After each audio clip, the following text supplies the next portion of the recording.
اعوذ باللہ من الشیطان الرجیم بسم اللہ الرحمن الرحیم السلام علیکم۔ میں ہوں اسباب احساس اور آپ دیکھ رہے ہیں اور سن رہے ہیں اردو دان۔ جیسے کہ آپ کے علم میں ہے کہ آپ کی جماعت دہن کے اردو کتاب میں دی گئی حسرت ماہانی کی 2 غزلیں ہم پڑھ چکے ہیں، ان کی شرح ہم پڑھ چکے ہیں۔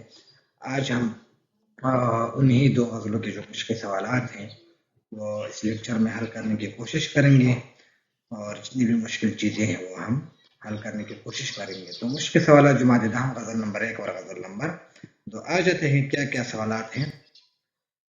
سوال نمبر 1، درج ذیل مصرے مکمل کریں۔ یہ مصرے دیے گئے تھے جن کے نیچے لکیر کی گئی ہیں، وہ آدھا حصہ ہے جو کہ نہیں دیا گیا تھا، تو وہ میں نے یہاں لکھ دیا ہے۔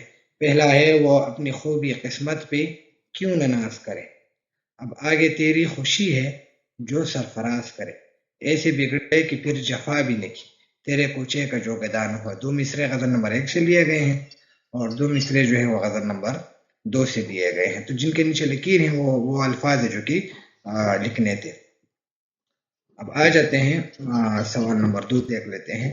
سوال نمبر 2، ان الفاظ و تراکیب کو جملوں میں اس طرح استعمال کریں کہ ان کا مطلب واضح ہو جائے۔ تو پہلا لفظ ہے خوبی قسمت۔ خوبی قسمت کے معنی ہے، مفہوم ہے اچھی قسمت، اور اس کا استعمال ہے اعتدال اور خوش اخلاقی سے۔ اعتدال اور خوش اخلاقی سب سے بڑی خوبی قسمت ہے۔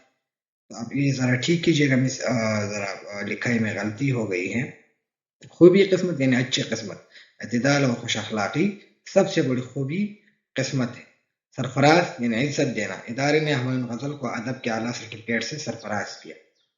جنون یعنی پاگل پن، مجھے جنون کی حد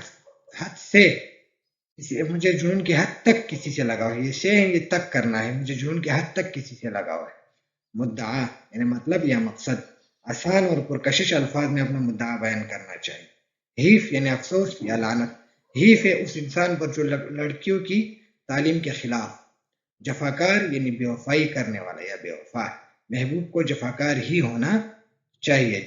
یہ کاف الف رہ گیا ہے، تو محبوب کو جفاکار ہی ہونا چاہیے، ذرا اب ٹھیک کیجیے گا۔ یہ بالکل ضروری نہیں ہے کہ جو استعمال میں نے کیا آپ وہی کریں، اب ان کو صرف سمجھیں اور پھر جو ہے اپنے جملے آپ کو بنا سکتے ہیں۔ آ جاتے ہیں سوال نمبر 4، غزل نمبر 1 کے قافیوں کی نشاندہی کریں۔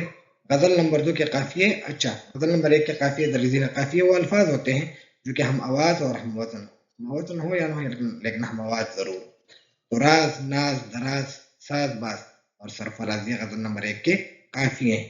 سوال نمبر 5 ہے، غزل نمبر 2 کی ردیف لکھیں۔ ردیف وہ ہوتی ہیں جو غزل کے بعد آخر تک بار بار آ جاتی ہیں۔ یہ ایک لفظ بھی ہو سکتا ہے، یہ الفاظ بھی ہو سکتے ہیں، اور یہ ایک جملہ بھی ہو سکتا ہے۔ غزل نمبر 2 کی ردیف ہے، ردیف نہ ہوا ہے، یعنی یہ ردیف غزل نمبر 2 کی۔ اب آ جاتے ہیں اگلے سوال کی طرف۔ سوال نمبر 6 ہے، مطلع غزل کے پہلے شعر کو کہا جاتا ہے۔ مطلع جو ہے وہ طلوع سے نکلا ہے، طلوع یعنی شروعات، جس کے دونوں مصرے ہم قافیہ اور وہ ہم ردیف ہوتے ہیں، یعنی وہ 2 مصرے جو ہم قافیہ وہ ہم ردیف وہ مطلع ہوتے ہیں، اور غزل کے پہلے شعر کو مطلع کہا جاتا ہے۔ اور مقطع یعنی قطع سے نکلا ہے۔ مقطع غزل کے آخری شعر کو کہا جاتا ہے جس میں شاعر اپنا تخلص استعمال کرتے ہیں۔